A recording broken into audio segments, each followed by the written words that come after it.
오늘은 종려 주일입니다. 예수님께서 십자가의 죽음을 위해서 예루살렘에 입성하신 날을 기념한 날입니다.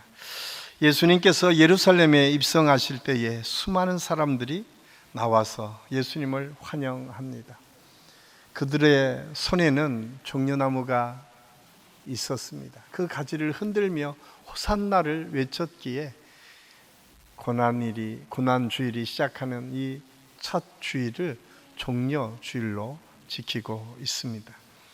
유월절을 기념하기 위해서 예루살렘에 오신 수많은 사람들이 예수님의 순환과 그 고난을 기념하기보다는 자기들이 생각하기에 이 땅에 새로운 메시아로, 왕으로 오실 메시아를 기대하며 아마 예수님을 영접했을 것이라 생각이 듭니다. 저는 오늘부터 한 주 동안 마가복음 11장에서 15장까지 말씀을 묵상하면서 오늘은 주가 쓰시겠다라고 하는 말씀으로 함께 은혜를 나누고, 내일 새벽부터는 예수님의 행적을 쫓아가며 우리를 위해서 예수님께서 어떤 고난과 아픔을 감당하셨는지를 함께 생각하려고 합니다. 실제로 예수 그리스도의 고난의 이 사건은 인류 구속 역사의 정점에 있는 사건입니다. 그래서 각 복음서 기자들이 가장 중요하게 생각하고 가장 집중적으로 기록한, 그래서 사복음서 전부에 예수님의 이 마지막 일주일의 행적은 아주 상세하게 기록되고 있습니다.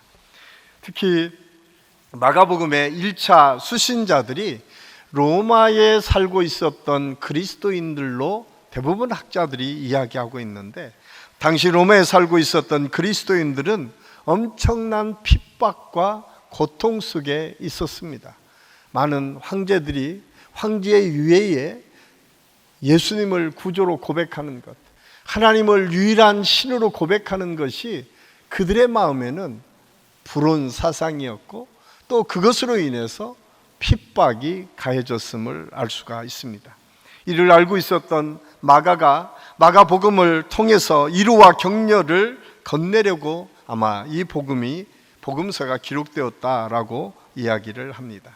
진실로 세상에서 당하는 순환의 의미를 깨닫기를 바라는 마음에서 예수 그리스도의 고난을 집중적으로 조명하였다는 것입니다.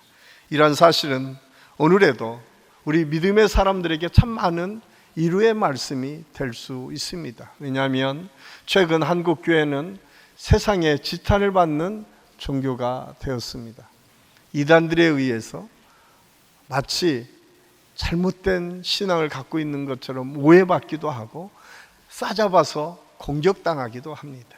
이런 어려운 시대를 우리가 살아가고 있는데, 이때 우리 주님의 십자가의 순환과 그 아픔과 고통을 묵상하면서 우리가 이 어려운 시대를 믿음으로 어떻게 이겨나갈 것인가, 그리고 이 어려운 시대를 살아갔던 믿음의 사람들에게 하나님은 특별히 어떤 역사를 이루어가기를 원하셨는지를 함께 생각하려고 합니다. 제가 오래전에 사놨던 책 중에 고정관념은 깨도 아프지 않다라고 하는 책이 있습니다. 그 책 속에 참 재밌는 예화 하나가 있습니다. 그것은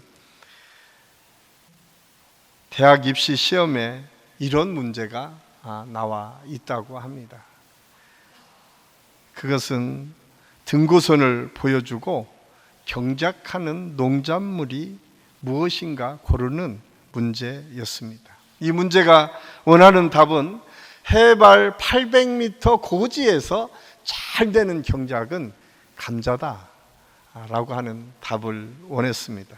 그런데 이 책의 저자는 이러한 식의 교육이 고정관념을 심어줄 뿐 아니라 더 큰 문제를 일으킬 수 있다라고 이야기합니다. 오히려 그 정답은 800m 해발 고지에도 감자 말고도 어떤 작물이나 심어도 된다라고 이야기해야 진정한 교육이라고 이야기합니다. 그 이유를 그는 이렇게 설명합니다.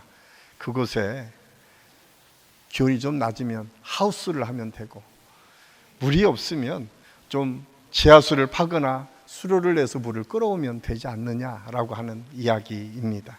여러분은 어떻게 생각하십니까?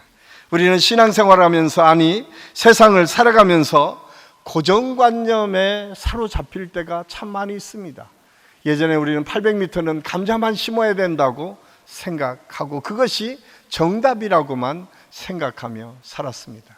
그래서 최근에 젊은이들은 어른들이 나 때는 이라고 하면 벌써 꼰대라고 싫어합니다. 나 때는 정말 그런 것 같아요. 우리도 모르는 사이에 나이가 들면 들수록 내 생각과 내가 경험한 것이 전부라고 생각하는 경우가 참 많이 있는 것을 볼 수가 있습니다. 저 역시 거기에 자유롭지 않습니다.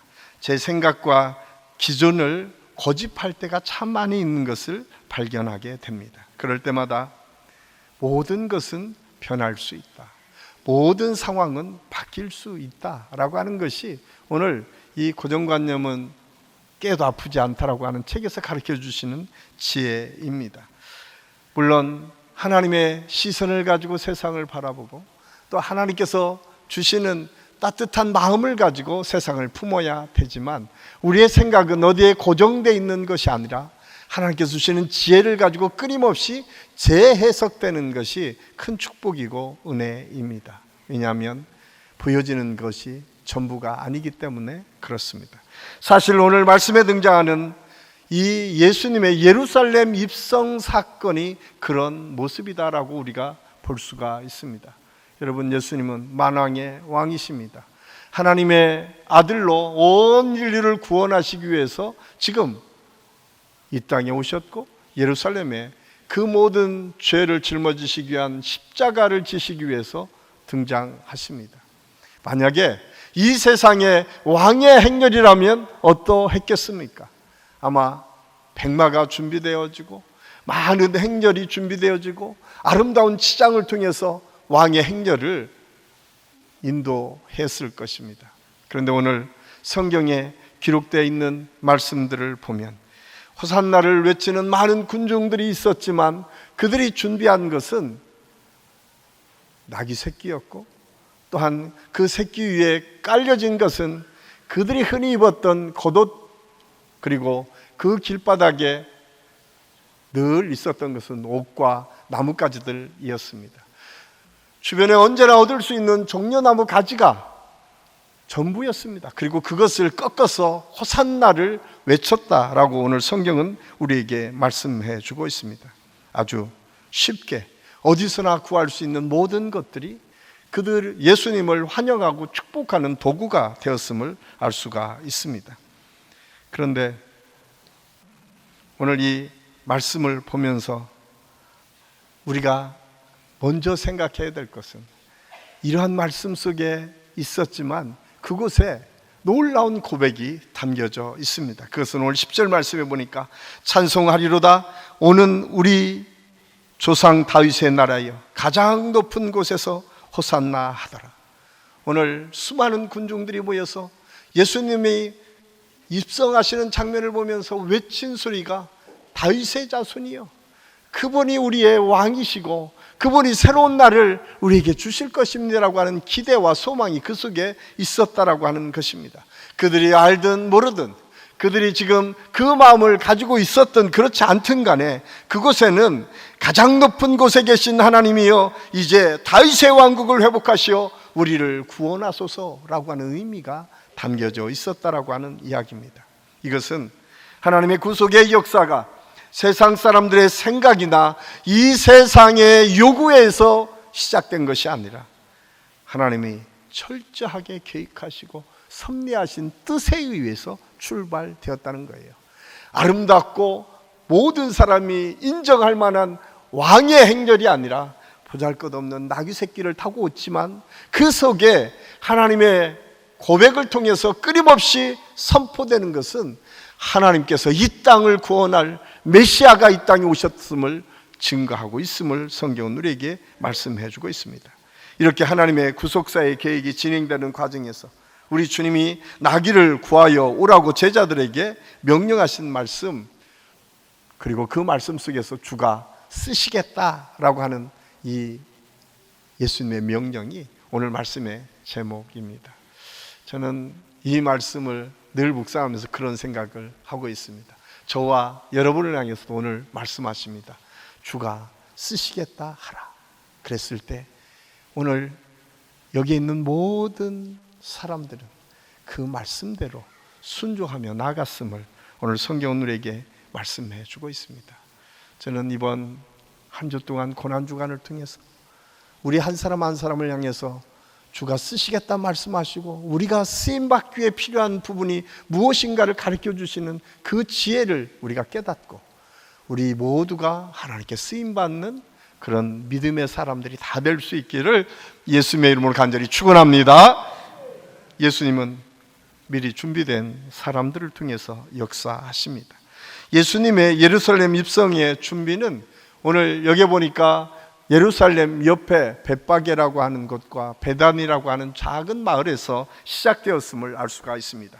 벳바게는 무화과 마을이라고 하는 뜻이 그 속에 담겨져 있습니다. 베다니는 가난하고 어려운 사람들이 사는 집이라고 하는 의미가 그 이름 속에 담겨져 있습니다.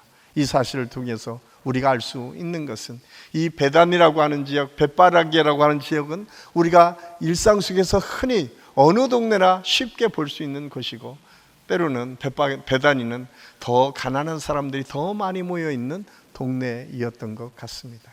그런데 예루살렘에 가실 때마다 예수님은 언제나 이 베다니를 즐겨 찾으셨습니다. 그곳에 그가 가장 가까이 있었던 나사로가라고 하는 친구가 있었고 그 두 여동생 마르다와 마리아가 있었기 때문에 그렇습니다.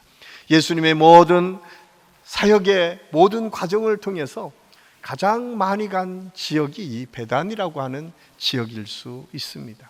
그런데 이 베단이라고 하는 지역은 가난하고 어렵고 힘든 사람들이 사는 곳이었습니다.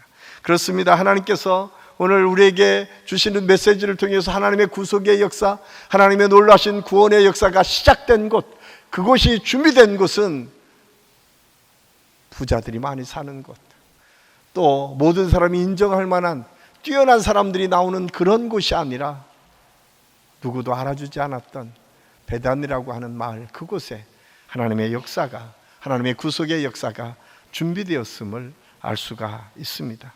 우리는 가끔 하나님의 역사를 이루어갈 때 세상적인 기준을 가지고 사역을 생각할 때가 종종 있습니다.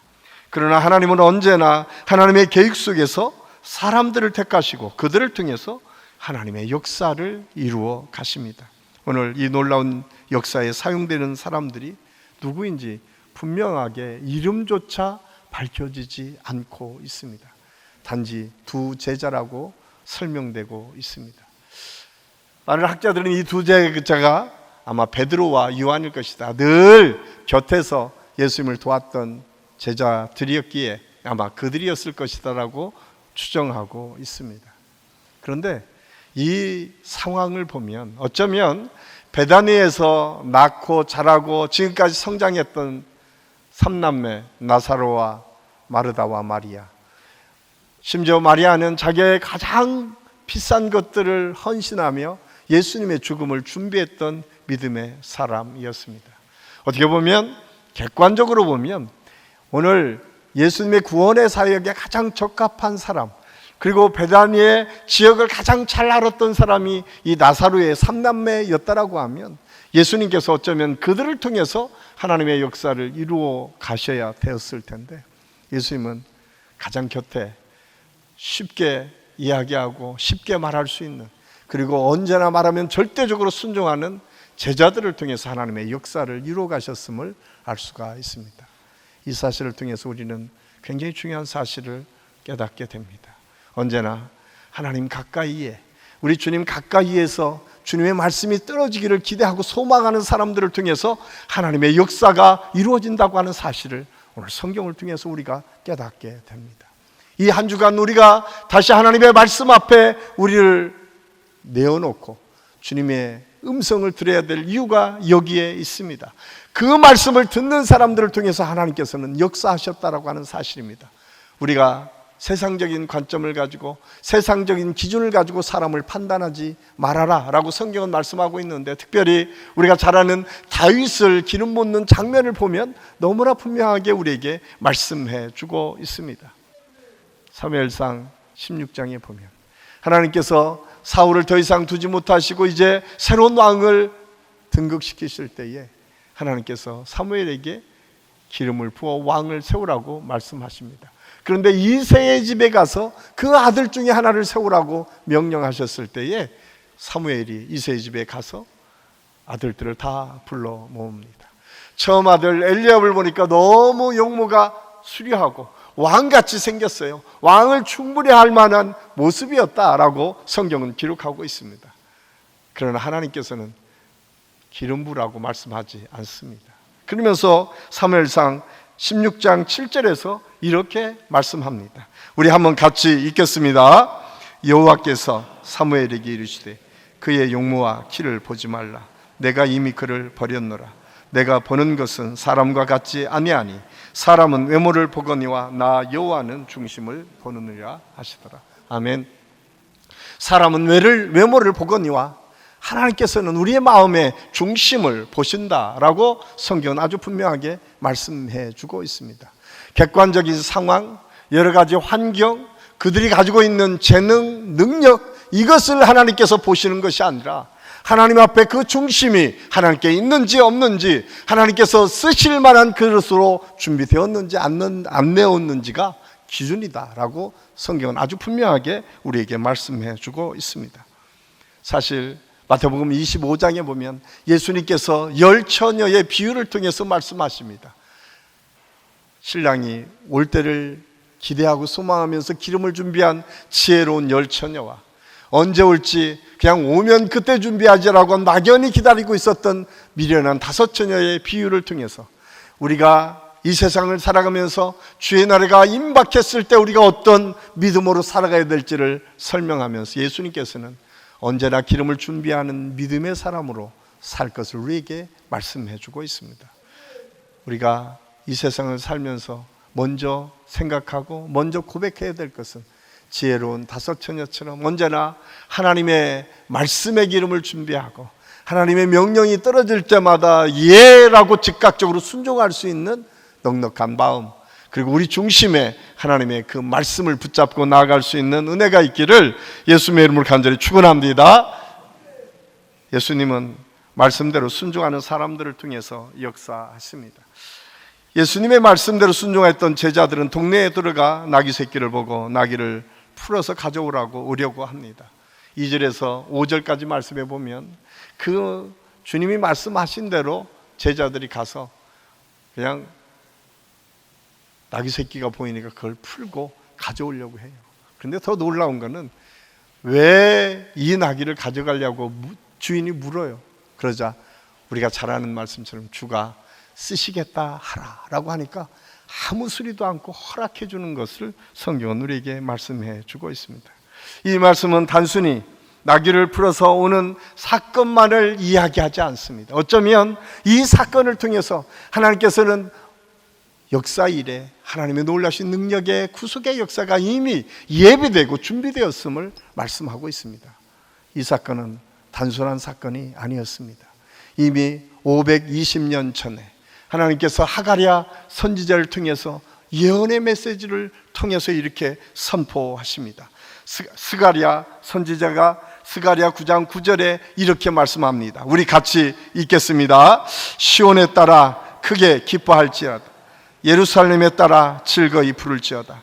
보라, 내 왕이 내게 임하시나니 그는 공의로우시며 구원을 베푸시며 겸손하여서 나귀를 타시나니 나귀의 작은 것 곧 나귀 새끼니라. 하나님께서는 이미 520년 전에 하나님께서 나귀 새끼를 타고 예수님께서 예루살렘에 입성하셔서 하나님의 구속의 역사를 이루실 것을 예언하고 계십니다. 그래서 이 사건은 단순한 사건이 아니라 하나님의 약속의 말씀이 성취되는 사건이십니다. 그렇습니다. 하나님의 약속의 말씀은 반드시 성취됩니다. 오늘날 저와 여러분에게 주어진 성경이 왜 그렇게 중요합니까? 그것은 그 약속이 반드시 이루어지기 때문에 그렇습니다. 이번 고난주간에 우리가 말씀을 가까이 하고 묵상하고 듣고 읽고 말씀을 들어야 될 이유가 여기에 있습니다. 하나님의 약속을 붙잡아야 되기 때문에, 그 약속은 언제인지 모르지만 하나님께서 가장 기뻐하시고 적합한 때라고 생각하는 그때에 하나님께서 이루어 주시기 때문에 그렇습니다. 오늘 나귀 새끼를 풀어가는, 그냥 어느 날 갑자기 우연한 사건처럼 보여지지만 그렇지 않습니다. 하나님께서는 그곳에서 하나님의 역사가 이미 성취되는 것을 보여주고 있음을 알 수가 있습니다. 그래서 말씀이 우리에게 중요합니다. 그래서 사도 바울은 말씀에 대해서 이렇게 우리에게 권면하고 있습니다. 디모데 후서 3장 15절에서 17절까지 말씀 우리 함께 읽겠습니다. 또 어려서부터 성경을 알았나니 성경은 능히 너로 하여금 그리스도 예수 안에 있는 믿음으로 말미암아 구원에 이르는 지혜가 있게 하느니라. 모든 성경은 하나님의 감동으로 된 것으로 교훈과 책망과 바르게 함과 의로 교육하기에 유익하니 이는 하나님의 사람으로 온전하게 하며 모든 선한 일을 행할 능력을 갖추게 하려 함이라. 아멘. 하나님의 성경은 우리를 구원에 이르는 지혜를 주신다고 말씀합니다. 우리의 모든 삶을 가르쳐주는 지혜서이가 하나님의 말씀이라고 하는 것입니다. 의와 바르게 함과 교육하는 데에 너무 유용하게 사용되는 것이 성경이다라고 말씀하고 있습니다. 그런데 저는 오늘 디모데후서 3장을 쭉 읽어가면서 다 좋은데 하나님께서는 마지막에 그렇게 말씀하고 있어요. 성경이 곧 우리의 능력이다. 여러분, 우리가 하는 지식, 우리가 가지고 있는 물질, 우리가 있는 배경, 이것이 우리의 능력이 아니라 그리스도인들에게는 선한 일을 하게 하는 하나님의 능력이 하나님의 말씀 속에 있음을 우리에게 말씀해 주고 있습니다. 저는 우리 한식교회 모든 성도들이 이 한 주간 이 말씀 속에 주시는 하나님의 능력을 통해서 우리에게 맡겨진 사명 잘 감당할 뿐만 아니라 우리 가정, 우리 목장, 우리 교회, 우리 주변의 모든 사람들에게 그리스도의 사랑을 증거하고 나타낼 수 있는 은혜를 경험할 수 있기를 간절히 소원합니다. 또한 오늘 말씀을 통해서 우리가 깨닫는 것은 무엇인가? 비물이라도 하나님 손에 붙들릴 때 하나님께서 사용하시고 인도하시고 놀랍게 역사해 주신다고 하는 사실입니다. 오늘 나귀 새끼는 볼품없는 동물 중에 하나입니다. 여러분, 말과 나귀를 비교한다면 말은 너무 아름다운 외모가 출중하고 또 힘도 세고 빠르다고 합니다. 그런데 나귀는 볼품이 없습니다. 그런 나귀를 하나님께서 오늘 사용해 주셨어요. 오늘 예수님께서 구속의 역사를 이루는 역사적인 현장에 사용되는 것은 곧 순종함으로 묵묵히 그 길을 걸어갔던 나귀였다라고 성경은 말씀해 주고 있습니다. 중요한 것은 하나님의 명령에 온전히 순종하는 것입니다. 참 이상하지 않습니까? 오늘 말씀을 쭉 읽다 보면 우리가 생각하기에 전혀 이상하리라 만큼 처음부터 끝까지 다 순종하는 모습으로 나오고 있습니다. 예수님께서 두 제자에게 어느 집에 가서 나귀를 풀어오라고 하는 것도 이상하고, 또한 나귀를 풀으러 왔는데 주인이 주가 쓰시겠다고 하니까 풀어주는 것도 이상하고, 나귀가 별로 좋은 성격이 아닌데 제자들이 그 나귀를 끌고 오니까 순종하며 따라오는 것도 이상하고, 또 그곳에 겉옷을 씌우고 예수님이 올라탔는데도 묵묵히 그 길을 걸어가는 것도 이상하지 않습니까? 이 모든 것이 하나님께서 특별히 마가를 통해서 우리에게 주시는 메시지가 거기에 있습니다. 순종입니다. 이 모든 것은 순종을 통해서 하나님의 구원의 역사가 이루어졌음을 우리에게 말씀해 주고 있습니다. 저는 이번 한 주간 저와 여러분이 하나님의 말씀 앞에 나를 쳐서 순종하는 그런 믿음의 삶을 사는 한 주가 될 수 있기를 예수님의 이름으로 간절히 축원합니다. 마지막으로 오늘 말씀을 통해서 우리가 깨닫는 것은 참 이 말씀은 저와 여러분에게는 꿈과 희망이다라고 하는 생각을 갖습니다. 저는 오늘 말씀을 준비하면서 예수님의 예루살렘 입성 사건은 메시아의 선포식이기도 하였지만 우리 믿음의 사람들에게는 새로운 희망이 선포되었다라고 저는 보고 있습니다. 예수님께서 우리를 위해서 십자가를 지시기 위해 예루살렘에 입성하시면서 먼저 하나님의 명령 앞에 온전히 순종하시는 예수님의 모습을 보여주시기 때문에 그렇습니다. 뿐만 아니라 예수님의 이 구속의 역사는 아주 특별한 하나님의 역사이지만 이 놀라운 현장에 동원되고 사용되는 모든 것들을 보면 우리 일상에서 언제나 볼 수 있고 만날 수 있는 것들이라고 하는 사실입니다. 여기에 모여 있는 사람, 여기에 사용되는 동물, 여기에서 쓰임받는 사람들, 그리고 여기에서 사용되는 모든 도구들이 우리 일상에서 언제나 느끼고 체험하고 보고 경험하는 것들이다라고 하는 사실을 알 수가 있습니다. 아주 특별한 사람들을 통해서 준비된 것도 아니고 아주 뛰어난 동물들이 등장하는 것도 아닙니다.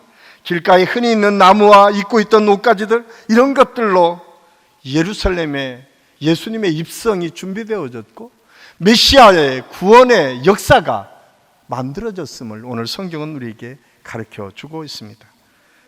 특별히 나귀의 특징을 보면 더 그렇습니다. 참 제가 이 대목에 많이 은혜를 받았어요. 왜냐하면 나귀의 특징을 보니까 외형적으로는 볼품이 없다. 모든 기록에 다 그렇게 나와 있어요.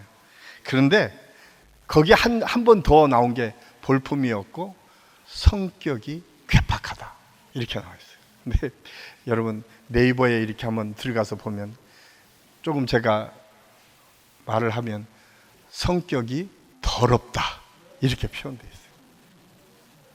나귀가 얼마나 성격이 괴팍하고 어려웠으면 그랬겠을까. 그런데 여러분, 나귀 새끼가 하나님께 쓰임 받았어요. 성격이 좋아서 쓰실 만한 그릇이 준비되어 있기 때문에, 아니 그가 위풍당당한 외모가 있어서, 능력이 있어서, 힘이 있어서 아닙니다. 하나님께서 나귀를 택하셔 쓰셨다고 하는 이 사실 앞에 저는 참 말이 위로가 됐습니다. 왜냐하면 제가 나귀와 별반 다르지 않을 것 같거든요. 고집불통에다가 내가 생각하는 것 주장도 잘하고, 내가 생각하는 것이면 어떻게 하든 관철되기를 원하는 것이 저의 모습이었습니다. 자랑할 것도 없고 내세울 것도 없는 저 같은 인생도 하나님께서 부르시고 세우시고 하나님께서 함께 해주셨는데, 오늘 중요한 것은 주가 쓰시겠다라고 하는 이 말씀 앞에 순종하는 것입니다.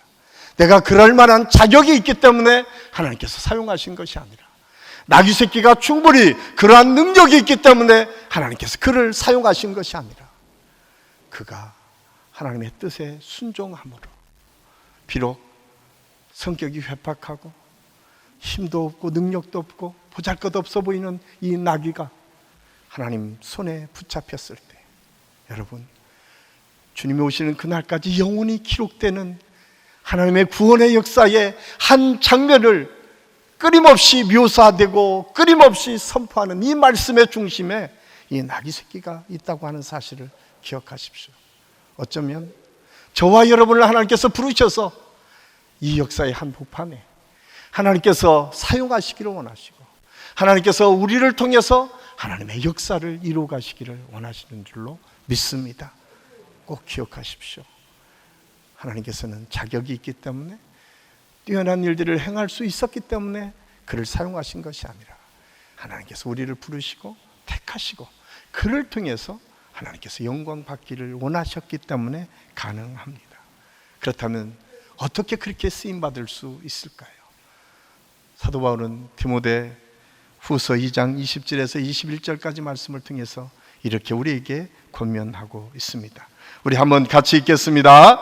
큰 집에는 금그릇과 은그릇뿐 아니라 나무 그릇과 질그릇도 있어 귀하게 쓰는 것도 있고 천하게 쓰는 것도 있나니, 그러므로 누구든지 이런 것에서 자기를 깨끗하게 하면 귀히 쓰는 그릇이 되어 거룩하고 주인의 쓰임에 합당하여 모든 선한 일에 준비함이 되리라.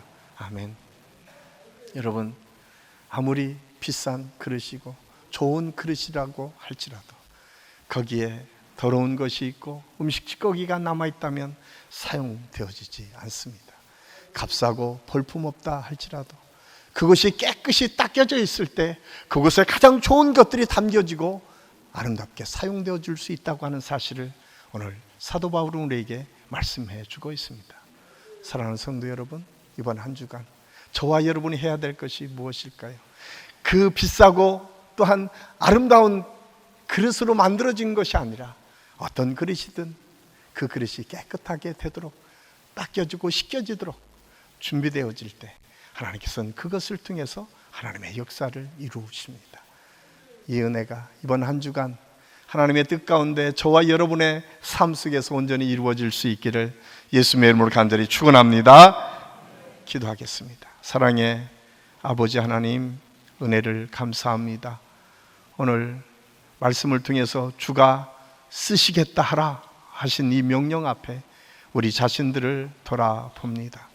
성령님, 우리 하나님께서 쓰시겠다 하는 그릇은 뛰어나거나 대단하거나 그럴 만한 자격이 있거나 그렇기 때문에 사용한 것이 아니라 하나님이 택하시고 준비되도록 인도하여 주셔서 사용하여 주셨음을 말씀을 통해서 깨닫게 됩니다. 주님, 우리 한 사람 한 사람을 부르시고 사용하기를 원하시는 그 하나님의 뜻 앞에 우리 모두가 믿음으로 나아갈 수 있도록 하나님 역사하여 주시옵소서. 하나님께서 주신 은혜로 인해서 우리가 깨끗이 닦여진 그릇이 되게 하여 주시고, 하나님, 우리가 고백되어지는 모든 삶의 여정 속에 하나님이 간섭하시고 개입하시고 인도해 주시는 능력을 통해서 위대한 하나님의 구속의 역사에 우리 모든 성도들의 삶이 쓰여질 수 있도록 인도하여 주시옵소서. 예수님의 이름으로 감사드리며 기도하옵나이다. 아멘.